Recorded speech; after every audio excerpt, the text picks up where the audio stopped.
नमस्ते, थर्ड आई में आपका स्वागत है। आज शुक्रवार है, फ्राइडे, और आज के दिन जनरली हम लोग डेटा की बात करते हैं। कल 7वें चरण का या अंतिम चरण का लोकसभा चुनाव के वोट पड़ेंगे। मोर और लेस सब सारी चीज़ें डिसाइड हो गई हैं। पूरे भारत में कहाँ कितने वोट पड़ रहे हैं, क्या है, कल तो ये एग्ज़िट पोल शाम से आने लगेगा। लेकिन मैं पूरे भारत का कोई भ्रमण मैंने नहीं किया। मैं अपने को उत्तर प्रदेश के बारे में काफ़ी चीज़ें मैं जिसको कहते हैं ना कि काफ़ी ठोक बजा के बोल सकता हूँ। बाकी जगह का लोगों से बातचीत है, लोगों का मूड है, जैसा सुन रहे हैं, कहीं बात कर रहे हैं, कहीं फ़ोन कर रहे हैं, जैसा पढ़ रहे हैं। लेकिन उत्तर प्रदेश की मतलब मैं कह सकता हूँ कि यहाँ की नब्ज़ पे मेरा थोड़ा हाथ है। जनरली इसकी कोई ज़रूरत नहीं थी। कई लोगों को लगेगा कि आज क्यों, क्योंकि ज़्यादातर लोग, अगर आप इस समय देखिए, मैं बहुत से लोगों के साथ ये काम मतलब शोज़ में जब जाता हूँ तो लोग बोलते हैं नहीं 20+, 10+, 15+, फलाना। मैं आज स्पेसिफिक होने की कोशिश करूँगा। जब मैंने 16 अप्रैल को जस्ट वोटिंग से पहले अपना एस्टिमेशन दिया था, उस समय मैंने कुछ फिगर्स दी थी, और उस समय भी मैंने उत्तर प्रदेश के बारे में बोला था कि उत्तर प्रदेश में बीजेपी, और जब मैं बीजेपी बोलता हूँ तो एनडीए मान लीजिए। हालांकि 75 सीट पे बीजेपी लड़ रही है उत्तर प्रदेश में, 2 सीटों पे अपना दल, 2 सीटों पे आरएलडी और 1 सीट पे राजभर साहब वाली पार्टी सुहेलदेव। तो 80 सीट को मैं बीजेपी या एनडीए को इंटरचेंजेबल यहाँ मान लीजिएगा। तो उस समय भी मैंने कहा था कि एनडीए या बीजेपी यहाँ 50 पार नहीं करेगा, और जैसी संभावना बन रही है 50 तो नहीं पार कर रहा है, बीजेपी 40 के अगल बगल कहीं दिखाई दे रही है। मैंने आपके साथ में कुछ आज शेयर कर रहा हूँ फेज़ वाइज और कंस्टिट्यूएंसी वाइज। मतलब मैं 80 सीट का आपके साथ एक एक सीट के हिसाब से जो मेरा एस्टिमेट है, जो मेरा इम्प्रेशन है, जो मैंने लोगों से बात की है, कुछ जगह गया हूँ, कुछ जगह नहीं गया हूँ, कुछ, लेकिन सूचनाएं सब जितनी मैं कहूँगा कि 95% से ज़्यादा ग्राउंड की सूचनाएं हैं।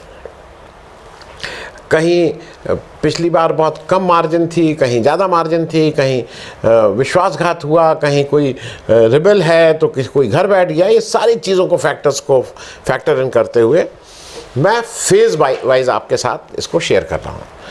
तो सबसे पहला फेज़ जो था उसमें 8 सीटें थीं, और उन 8 सीटों में मैं टेबल आपको 7 टेबल बनाऊंगा और 8वीं टेबल में कंसोलिडेट करूंगा। 7 फेज़ की 7 टेबल। तो अगर आप पहला देखेंगे तो इंडिया एडवांटेज कहाँ है। सीट देना is as good as India advantage. मतलब मेरे हिसाब से इस क्षेत्र में एडवांटेज इंडिया की है। फाइनली तो 4 जून को ही पता लगेगा, लेकिन एडवांटेज इंडिया, उसको आप सीट भी पढ़ सकते हैं। यहाँ पे सहारनपुर, कैराना, मुजफ्फरनगर, मुरादाबाद, रामपुर और पीलीभीत में फर्स्ट फेज़ की पोलिंग में एडवांटेज इंडिया थी। एडवांटेज बीजेपी मुझे कहीं नहीं दिखाई दी पहले फेज़ में। बिजनौर और नगीना में फाइट थी। नगीना की ट्रायंगुलर थी, और नगीना में ये बताना बहुत मुश्किल अभी है कि ये क्योंकि किसने किसके वोट काटे ये बताना मुश्किल। वहाँ बीएसपी, और वहाँ पे एक नए प्लेयर रावण जी भी आ गए, चंद्रशेखर जी भी आ गए थे। तो ये तो हो गई बात। अच्छा, इसका एक और चीज़ समझ लीजिए क्यों इतना ज़्यादा है। पिछली बार भी चुनाव में जब इन सीटों की जिनकी बात हो रही है 8, उसमें से 5 या 6 सीटें इंडिया गठबंधन, मतलब इंडिया गठबंधन नहीं, नॉन बीजेपी पार्टीज जीती थी, बीएसपी और सपा मिलके। एक और फैक्टर ध्यान रखिएगा इस फेज़ का कि पीलीभीत को छोड़ के बाकी सारी सीटों में 40 से 51% तक मुस्लिम थे, सबसे ज़्यादा रामपुर 51%।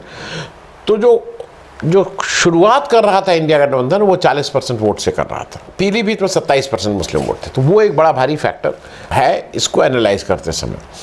और इस बार एक और चीज़ खबर आई है कि रामपुर में जिस तरह से बाई इलेक्शन में अल्पसंख्यक वोटर को वोट नहीं करने दिया गया था, क्योंकि 2019 के जनरल इलेक्शन में करीब 10.5 पौने 11 लाख वोट पड़े थे, और जब बाई इलेक्शन हुआ तो करीब 7.5-8 लाख वोट पड़े थे। 3-3.5 लाख वोट कम पड़े थे। लेकिन इस बार ऐसा नहीं हुआ है। इस बार लोगों ने जाके वोट डाले हैं। अब फेज़ 2 समझ लीजिए।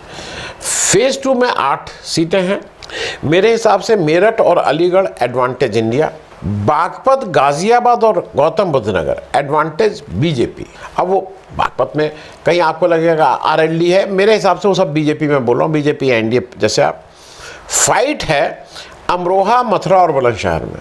मथुरा में भी फाइट हो गई है हेमा मालिनी वाली सीट पे।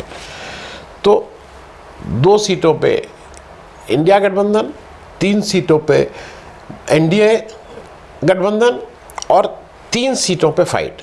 ये इन 8 सीटों का लेखा जोखा है। अब आ जाइए थर्ड फेज में। थर्ड फेज से आते आते एक अनहोनी चीज़ हुई थी, अनहोनी नहीं बोलेंगे, एक टर्निंग पॉइंट आया था।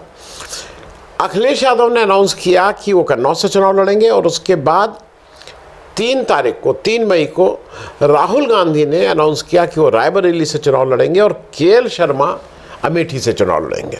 ये टर्निंग पॉइंट है इस चुनाव का।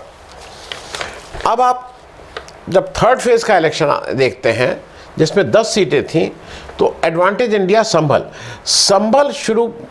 की सीट में वर्क साहब की डेथ हो गई है, वर्क साहब पौत्र लड़ रहे हैं।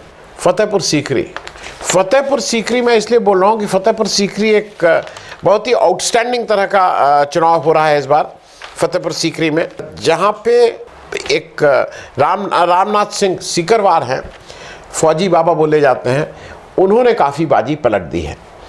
तो मेरे हिसाब से संभल, फतेहपुर सीकरी और फिरोज़ाबाद चूँकि अक्षय यादव जी लड़ रहे हैं, राम गोपाल जी के लड़के, मैनपुरी डिम्पल यादव जी लड़ रही हैं, बदायूं शिवपाल जी के लड़के लड़ रहे हैं। तो इस वजह से मैं इन 5 सीटों पे एडवांटेज इंडिया अलायंस दे रहा हूँ। हाथरस, आगरा और एटा में एडवांटेज एनडीए है 3 सीटों पे, और आंवला और बरेली में फाइट है। बरेली में प्रवीण सिंह आर्यन बहुत अच्छा इलेक्शन लड़ रहे हैं। संतोष गंगवार जी का 8 बार के एमपी का टिकट काट दिया गया है। वो बहुत घर में से नहीं निकले, लास्ट में शायद उनको घर से निकाला गया, लेकिन वहाँ पे मैंने एडवांटेज इंडिया नहीं दिया है।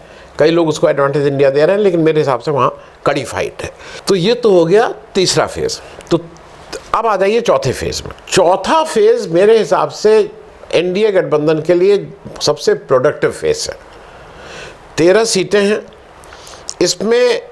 जो मैं समझ पा रहा हूँ, जो मैं रीड कर पा रहा हूँ, केवल उन्नाव, कन्नौज और अकबरपुर, इन 3 जगह पे इंडिया गठबंधन की लीड है।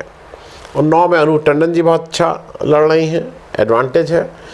कन्नौज में अखिलेश यादव जी की एडवांटेज है, और अकबरपुर में राजा रामपाल साहब जो हैं, जो पहले भी वहाँ से सांसद रह चुके हैं, उनकी एडवांटेज है। ये 3 सीटों पे इंडिया गठबंधन की एडवांटेज। 5 सीटों पे एनडीए की एडवांटेज है। हरदोई, मिश्रिक, इटावा, शाहजहांपुर और बहराइच, इन 5 सीटों पे एनडीए की एडवांटेज है। 5 सीटों पे कड़ी लड़ाई है।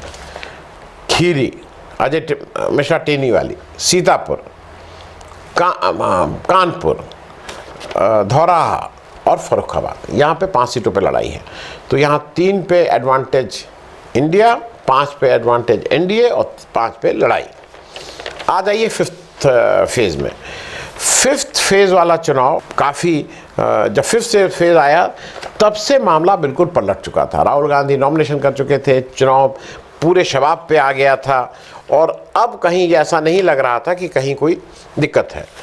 5th फेज़ में मैं बता दे रहा हूँ, कुल 14 सीटें। 14 सीटों में एडवांटेज इंडिया, मोहनलालगंज, लखनऊ की ग्रामीण पहले इलाका बोला जाता था, लेकिन अब उसका नाम मोहनलालगंज है।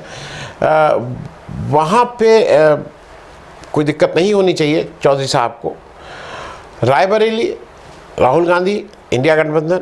अमेठी, केएल शर्मा, इंडिया गठबंधन। एडवांटेज मैं सब बोल रहा हूँ, जहाँ जहाँ इंडिया गठबंधन। बांदा में एडवांटेज इंडिया गठबंधन। फतेहपुर में एडवांटेज इंडिया गठबंधन। कौशाम्बी में वो जो राजा भैया वाला फैक्टर आ गया, हालांकि राजा भैया जी अब जाके शायद निशिकांत दुबे का प्रचार कर रहे हैं गोड्डा झारखंड में, लेकिन कौशाम्बी में वो समाजवादी पार्टी के साथ के कैंडिडेट के लिए वोट मांग रहे थे। बाराबंकी तनुज पूनिया, और गोंडा बेनी वर्मा जी की पौत्री श्रेया वर्मा। ये 8 सीटें मेरे हिसाब से एडवांटेज इंडिया हैं।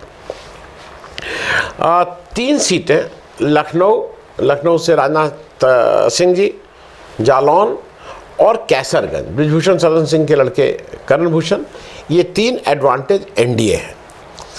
3 सीटों पे मेरे हिसाब से बहुत लड़ाई है। हालांकि कुछ लोग इसमें कह सकते हैं कि नहीं एडवांटेज इंडिया, पर मैं कंजर्वेटिव होने की वजह से मैं इसको लड़ाई में मान रहा हूँ। झांसी में प्रदीप जैन साहब का जनरली लोगों का कहना है कि वो जीत जाएंगे, कांग्रेस के कैंडिडेट हैं, लेकिन ये मान के चलिए कि वहाँ पे फाइट तगड़ी है, ऐसा कोई केक वॉक नहीं है प्रदीप जैन के लिए।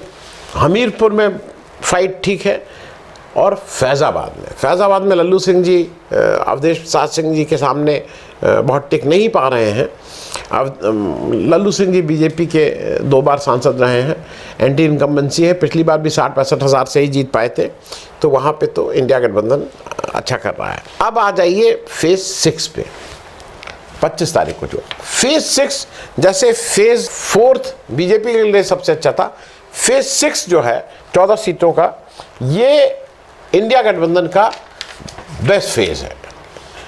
अब मैं बता रहा हूँ, फेज़ 6 में प्रतापगढ़, इलाहाबाद, श्रावस्ती, बस्ती, लालगंज, आजमगढ़ और भदोही, ये 7 सीटों पे एडवांटेज इंडिया बिल्कुल साफ साफ है। जब मैं प्रतापगढ़ बोल रहा हूँ तो एसपी सिंह पटेल की बात आ रही है, इलाहाबाद में उज्जवल रमन सिंह की बात आ रही है, मतलब ये सारे धुरंधर हैं, सारे पुराने लोग हैं जिनको, जैसे आजमगढ़ में भाई धर्मेंद्र यादव हैं, भदोही में ललितेश्वर प्रति त्रिपाठी हैं, कमलापति जी के पौत्र हैं, टीएमसी के टिकट पे लड़ रहे हैं, तो यहाँ पे इन 7 सीटों पे एडवांटेज इंडिया है। इस फेज़ में 6 फेज़ में एडवांटेज एनडीए किसी भी सीट पे नहीं है। 7 सीटों पे अच्छी फाइट है, कौन जीतेगा ये बताना मुश्किल है, लेकिन सुल्तानपुर में मेनका जी भी फंस चुकी हैं, अंबेडकर नगर, बहुत से मेरे मित्र में ये मानेंगे कि लालजी वर्मा वहाँ से जीत जाएंगे, लेकिन मैं उसको अभी फंसी हुई सीट मान रहा हूँ। डुमरियागंज मैं फंसी हुई सीट मान रहा हूँ, जगदम्बिका पाल जी वहाँ और कुशल तिवारी जी, इन दोनों के बीच में मुकाबला है। संत कबीर नगर फंसी हुई सीट, जौनपुर बहुत से लोग बाबू सिंह कुशवाहा को कह रहे हैं एडवांटेज उनकी, लेकिन मैं उसको अभी भी कांटे की लड़ाई मान रहा हूँ। मछली शहर कांटे की लड़ाई और फूलपुर में भी कांटे की लड़ाई। तो इस फेज़ में 6 फेज़ में 14 सीटों में 7 सीट पे एडवांटेज इंडिया, 7 सीट में कांटे की लड़ाई। अल्टीमेटली क्या होगा नहीं मालूम इन 7 सीटों के लिए। फेज़ 7 जो 1 जून को जो कल होगा, उसमें बांसगांव एडवांटेज इंडिया, सदर प्रसाद जी, घोसी राजीव राय जी एडवांटेज इंडिया, गाजीपुर अफजाल अंसारी साहब एडवांटेज इंडिया, चंदौली वीरेंद्र सिंह साहब एडवांटेज इंडिया। तो ये 4 सीटों पे एडवांटेज इंडिया है। 4 सीटों पे एडवांटेज बीजेपी है। उसमें मैं गोरखपुर की सीट मान रहा हूँ, गोरखपुर, कुशीनगर, वाराणसी और मिर्ज़ापुर, जहाँ से अनुप्रिया पटेल जी लड़ रही हैं, इस पे एडवांटेज एनडीए है। और महाराजगंज, देवरिया, सलेमपुर, बलिया, रॉबर्ट्सगंज, इन 5 सीटों पे बहुत तगड़ी फाइट है। कौन जीतेगा कौन हारेगा ये तो समय आने वाला समय बताएगा। अब इस सबको जो ये 7 टेबल मैंने आप दिखा दी, इन सबका निचोड़ क्या है, इसका अल्टीमेटली क्या होने जा रहा है उत्तर प्रदेश में। उत्तर प्रदेश में कुल 80 सीटें हैं। सिलसिलेवार मैंने एक ये जो कंसोलिडेटेड स्टेटमेंट है, किस फेज़ में कितनी सीटों पे चुनाव हुआ वो आपको दे दिया। 80 सीटें। इंडिया गठबंधन, एडवांटेज इंडिया गठबंधन आज की तारीख में 35 सीटों पे है, और एडवांटेज एनडीए मात्र 18 सीटों पे है। करीब करीब आधी सीट पे ही एडवांटेज इंडिया एनडीए गठबंधन है। और जो फाइट है, जहाँ पे अभी कुछ भी प्रेडिक्ट करना बहुत आसान नहीं है, वो 27 सीटें हैं। अब अगर एक कोई कहेगा कि नहीं 27 में ही आधी आधी कर दीजिए, 13 इधर 13 उधर, आप ऐसे भी कर सकते हैं। आप 27 के 27 भी एक को दे सकते हैं। लेकिन इन सारी चीज़ों के बाद इंडिया गठबंधन मतलब इस समय तक 35 की उसकी गिनती है जहाँ पे एडवांटेज इंडिया गठबंधन है, 18 की गिनती एनडीए और 27 में बहुत क्लोज फाइट। ये मैं एक दिन पहले, हालांकि ज़्यादा कन्वीनियंट रहता मैं इसमें कुछ बोलता नहीं, मैं भी कुछ कहता कि 20+, 23+, लेकिन ऐसा मुझे लगता है कि अगर मैं पत्रकारिता कर रहा हूँ, लोगों से बातचीत कर रहा हूँ, तो मुझे अपनी ओपिनियन नहीं बोलेंगे, मुझे अपना एस्टिमेट, ये कोई मैं ज्योतिष विज्ञान का नहीं हूँ, मुझे अपना एस्टिमेट लोगों से बातचीत करके दे देना चाहिए, जिससे लोगों को एक ये क्लैरिटी रहे कि कैसे चुनाव प्रोग्रेस कर रहा है। ये तो 4 जून को ही पता लगेगा कि ये मेरा उत्तर प्रदेश का आकलन कितना सही कितना गलत, लेकिन ओवरऑल 35 इंडिया गठबंधन लीड करेगा, 18 पे एनडीए गठबंधन, करीब हाफ हो रहा है उसका 35 का, और 27 सीट पे बहुत टफ फाइट रहेगी। अब इसके बाबत तो 4 जून को ये कागज़ लेके बैठूंगा, आप भी अपने कागज़ लेके बैठिएगा और देखिएगा कहाँ क्या हो रहा है। लेकिन ये चीज़ तय है कि 2024 में उत्तर प्रदेश एक बहुत बड़ी महत्वपूर्ण और केंद्रीय भूमिका निभाने जा रहा है इस इलेक्शन में। थैंक यू सो मच और बहुत धन्यवाद।